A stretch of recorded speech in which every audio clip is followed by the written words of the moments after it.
Hi friends, ನಾನು ಸಾಯಂಕಾಲ ನನ್ನ ಕೆಲಸ ನೋಡಿ ನಮ್ಮ ಫ್ರೆಂಡ್ ಹೊಲಕ್ಕೆ ಹೋದ್ವಿ. ತೋಟದಲ್ಲಿ ಹತ್ತಿ ಕ್ರಾಸ್ ಮಾಡಿದ್ದ, ನೀರು ಹರ್ಸೋಕೊಂಡ ಹೋದ್ವಿ, ಅಡ್ಡಾಡ್ವಿ.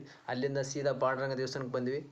ಬಂದು ನಿಂತ್ಕೊಂಡು ಹಂಗೆ ಕುಂತು ಖಾಲಿ ನಮ್ಮೆಲ್ಲ ಹುಡುಗರು ಹೇಳಿದ್ರು ಸುಮ್ಮನೆ ಕುಂತ ಬಾಲ ಏನಂತೆ ಇಲ್ಲಿ ಕಾಂಗ್ರೆಸ್ ಇದೆ ಅಂತೇಳಿ ಎಲ್ಲ ಹುಡುಗರು ಕರ್ಕೊಂತ ನಾವು ಇಲ್ಲಿ ಕಾಂಗ್ರೆಸ್ಗೆ ತಗೊಂತೀವಿ ನೋಡು. ನಮ್ಮ ಊರಿನ ಹುಡುಗರನ್ನೆಲ್ಲ ಕರ್ಕೊಂಡು, ಯಾಕಂದರೆ ಇಲ್ಲೇ ಸ್ಕೂಲ್ ಹತ್ರ ಐತಿ, ಗುಡಿ ಹತ್ರ, ಅದಕ್ಕಾಗಿ ಶೀಘ್ರ ಆಗುತ್ತೆ ಅಂತೇಳಿ ಎಲ್ಲ ಕಾಂಗ್ರೆಸ್ಸನ್ನು ತಗೋತೀವಿ ನಮ್ಮ ಹುಡುಗರನ್ನ ಕರ್ಕೊಂಡು. ಈಗ ನೋಡ್ರಿ, ಇವರೇ ನಮ್ಮ ಊರಿನ ಯುವಕರು. ಅದಾದಮೇಲೆ ಭಜನೆ ಸ್ಟಾರ್ಟ್ ಆಯ್ತು. 5:30 ಆಯಿತು, ಭಜನೆಗೆ ಹೊಂಟಿವಿ ನೋಡ್ರಿ. ಈಗ ನಾವು ಶ್ರಾವಣ ಭಜನೆಗೆ ಹೊಂಟಿದ್ದೀವಿ ನೋಡಿ ಸ್ವಾಮಿ. ನಾವು ನಿರುಪದೇಶ್ವರ ದೇವಸ್ಥಾನಕ್ಕೆ ಹೋಗ್ತಾ ಇದ್ದೀವಿ ಈಗ ನೆಕ್ಸ್ಟ್.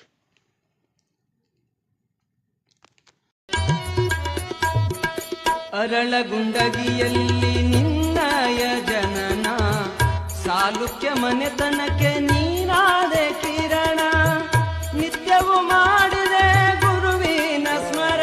ಮುಗಿಸ್ಕೊಂಡು ಸೀದಾ ಗೌಡ ಅಂಗಡಿ ಮಾತಾಡ್ಕೊಂಡು ಎಲ್ಲಿಗೆ ಹೋಯ್ತು ಅಂತ ಕೇಳಿದ. ಗೌಡ ಭಜನೆಗೆ ಹೋಯ್ತನಪ್ಪ ಅಂದೆ. ಆಯ್ತಪ್ಪ, ಏನು ಮಾಡ್ತಾ ಇದೆ ಈಗ ಅಂದ. ಸೀದಾ ಮನೆಗೆ ಹೋಗ್ತೀನಪ್ಪ. ಮನೆಗೆ ಊಟ ಮಾಡಿ